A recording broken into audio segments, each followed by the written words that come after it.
आज पुण्यतिथि आप मना लिया, जन्म जयंती मना लिया।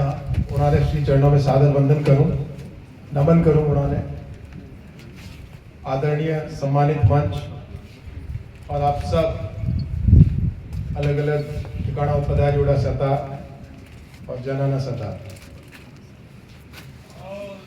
मारवाड़ में राठौड़ा की जितनी भी खापा फैली उन्होंने सब जो है वो एक उम्र एक इतिहास है और सभी उप शाखाओं रो इतिहास बहुत ही उज्जवल, चरित्रवान, प्रेरणादायी और आने वाली पीढ़ी ने नई दिशा देवन वालों है।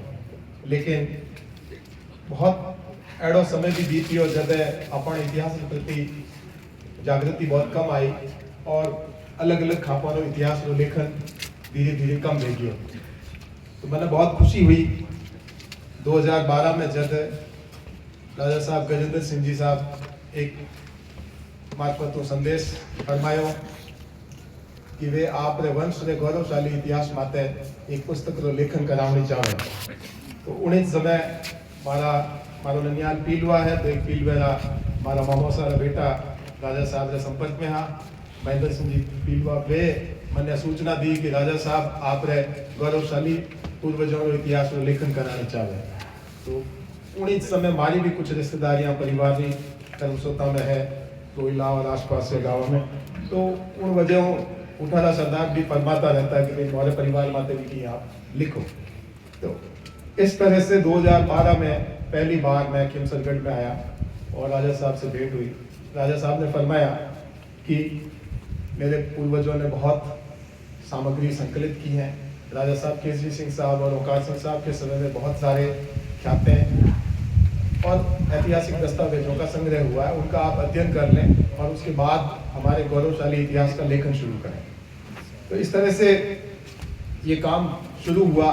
मैंने ठिकाने रिकॉर्ड्स को देखे और उनको देखने के बाद फिर अर्ज किया कि हम आसपास के जितने भी ठिकाने हैं उनका भ्रमण करेंगे। तो एक टीम बनाई गई। खिमसरगढ़ के होटल में प्रबंधक थे स्वर्गीय रमेश जी तंवर, उनके और करण सिंह जी अमीराना के नेतृत्व में। उनको खास तौर से जो है वो राजा साहब ने निर्देश फरमाया कि वो जब भी मुझे किसी भी तरह की आवश्यकता हो, कहीं भी ठिकानों में जाना हो, जिनसे भी मिलना हो, गाँवों में जो छतरियाँ हैं, शिलालेख है, गाँवों में जो जागीरदार लोग हैं उनका साक्षात्कार करना है, इंटरव्यू करना है, इन सब के लिए उनकी तरफ से मुझे जो है वो हमेशा सहयोग मिलता है। तो आप देखिए कि उन दोनों के अथक प्रयासों से, सहयोग से, राजा साहब के आशीर्वाद से 2012 में जो काम हमने शुरू किया वो 2016 तक चलता रहा। और इस दरमियान में कुछ महत्वपूर्ण उपलब्धियां और हुई हमारी। खासतौर से जोधपुर दरबार बाब जी ने 2014 में राजस्थान राज्य अभिलेखागार में जो मारवाड़ रियासत का रिकॉर्ड संग्रहित है उसको डिजिटाइज करने का आदेश दिया। तो जोधपुर रियासत भारत की पहली रियासत है। भारत में 600 रजवाड़ा आपा के वहाँ 565 की सूची है।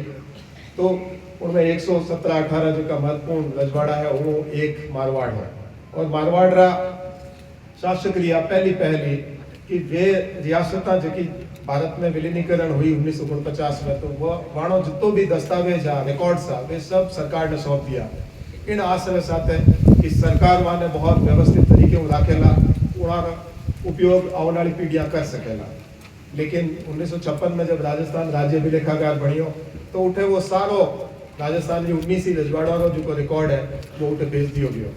तो मैं लोग जब बीकानेर जाता तो 2-2 महीना रुकना पड़ता और एक महीने निकाला तो पूरी पड़ता और भी 3 दिन लग जाता। तो सैकड़ों भैया गिन नहीं सकता इतनी भैया। और आज भी कहवे इतिहासकार कि राजस्थान राज्य अभिलेखागार का जो दस्तावेज है पाना है, अगर आप बिछाओ तो पूरे राजस्थान का नक्शो बढ़ जाए। इतना अकूत भंडार जो है वो अपन बडेरा रो इतिहास लो गौरवशाली दस्तावेज जगह संग्रही था उन्होंने समय माते उपयोग नहीं रह सकते। जितना भी विद्वान, इतिहासकार, लेखक बहुत समय लागतो। सरकारी मशीनरी जो सिस्टम हो वो बहुत शिथिल हुई गो। तो इन वजहों पहल माने करनी पड़ी और दरबार बाब जी का आदेश हो पहली बार जो है वो केंद्र सरकार और राज्य सरकार को अनुमति मिली और जोधपुर रियासत रो जो रिकॉर्ड है वो डिजिटाइज हुई। और सौभाग्य उन प्रोजेक्ट को इंचार्ज भी मनीष बनाया।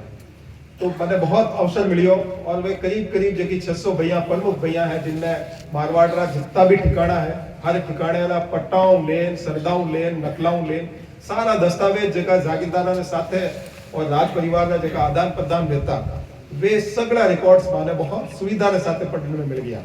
डिजिटल होतो जाओ तो और मैं लोग बीकानेर में जाओ तो उठे ही होटल में तो रात भर विनय अध्ययन कर और वो पूरा समग्र जो है वो इतिहास तैयार करने की कोशिश करी। तो मैंने कर्म वाला जो कोई इतिहास की श्रृंखला है वे उन्होंने बहुत अधिक मिली। जब मैं 1 साल बाद में पांचों राजा साहब ने मिलन वास्ते हाजिर हुई तो अर्ज करी कि राजा साहब खिमसर जो को है वो वृद्ध इतिहास पढ़ो चाहिए खाली खिमसर ही नहीं बल्कि आप भाई पैदा जगह 100 गांव है वहाँ सगला गाँव ने भी आप अगर जोड़ दा तो एक बहुत बड़ो काम रहेगा। राजा साहब फरमायो कि भाई आप सारी दूसरी जितनी भी सुविधाएं हैं उन्हें चिंता मत करो आपने सब सुविधाओं मिलेला और आप इन पूरे ग्रंथ ने जो है वो लिखन काम करो समय की भी कोई पाबंदी नहीं है। पहले 2 साल में काम करना और पची कियो के समय जितो लागे आप 6 लाख तो और उदार बनो आप जो है वो फरमायो और कियो कि आप इन्हें बहुत बड़ो करागा और सौभाग्य हूँ दस्तावेज बहुत मिलिया सामग्री खूब मिली।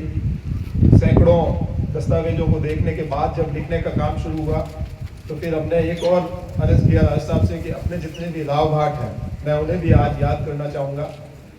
दोले राव पृथ्वीपुरा और लूणवा के 11 राव जो है वो कर्मसूत्रों के अलग अलग ठिकानों में पदार्थ हैं तो उन सबको हमने राजा साहब के आदेश से गढ़ में आमंत्रित किया और यहाँ बैठ के उनकी भैयों से भी हमने सारे जो उनकी वंशावलियाँ हैं उनके जो लेख हैं वो हमने उतारे।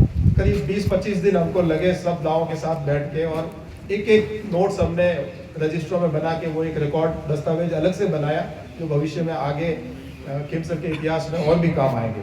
तो इस तरह से ये समग्र इतिहास का जो लेखन है वो पूर्ण हुआ और 2016-17 तक आते आते हमने 1000 पेज का ग्रंथ तैयार किया और वो राजा साहब को मैंने नज़र किया और राजा साहब ने कहा कि हम समय आने पर और सभी भाइयों की उपस्थिति में इस पुस्तक का जो है वो प्रकाशन करेंगे और एक भव्य कार्यक्रम के साथ इसका आयोजन होगा। तो मुझे बहुत प्रसन्नता है कि आज इस ऐतिहासिक कार्यक्रम में इस पुस्तक का लोकार्पण हुआ है और आप सबकी उपस्थिति यहाँ रही है। लगभग मैं हर किसी के गांव में गया हूँ करीब 95 गांव मैंने जो है वो पर्सनली विजिट किए हैं। हर एक रावड़े में हर एक गाड़ी में मैं गया वहाँ के परिवार से मिला हूँ वंशावलियाँ नोट की है। मेरे जितने भी डायरी में नोट्स हैं वो सब हमने संग्रहित करके राजा साहब को हाजिर किए तो उनमें वे सारे साक्षात्कार इंटरव्यू नोट्स सब कुछ अपने रिकॉर्ड्स में लिए हैं ताकि भविष्य में इस इतिहास को संशोधित किया जा सके और इसे एक और वृद्ध भी रूप दिया जा सकता है। इतनी सामग्री है कि हम 2-3 हज़ार पेज भी लिख सकते हैं और भविष्य में मुझे उम्मीद है कि राजा साहब इस कार्यक्रम को और आगे भी बढ़ाएंगे और इस तरह से इतिहास के जो आगे के अनछुए पहलू हैं वो भी प्रकाश में आएंगे। मैं पुनः जो है वो राजा साहब और खिमसर परिवार का बहुत ऋणी हूँ आभारी हूँ। आपने मुझे अवसर प्रदान किया मुझे योग्य समझा और इतनी बड़ी जिम्मेदारी दी जिसे मैंने पूरी कोशिश की है पूर्ण निष्ठा के साथ। क्योंकि मैं खुद भी एक क्षत्रिय वंश से हूँ और एक क्षत्रिय जब अपना इतिहास लिखता है तो निसंदेह जो है वो हर व्यक्ति के मन में ये शंका होती है कि ये निष्पक्ष होगा कि नहीं होगा। लेकिन मैंने पूरी कोशिश की है कि इस इतिहास को गौरवशाली भी बनाया है और निष्पक्षता के साथ हमने इस इतिहास को लिखने का प्रयास किया है। इसमें किसी भी तरह की कोई त्रुटि मीन में हमने जो है वो नहीं रखने का प्रयास किया। जो तथ्य और जो प्रमाण हमें मिले जो दस्तावेज शिलालेख हमें मिले उन्हीं के आधार पर हमने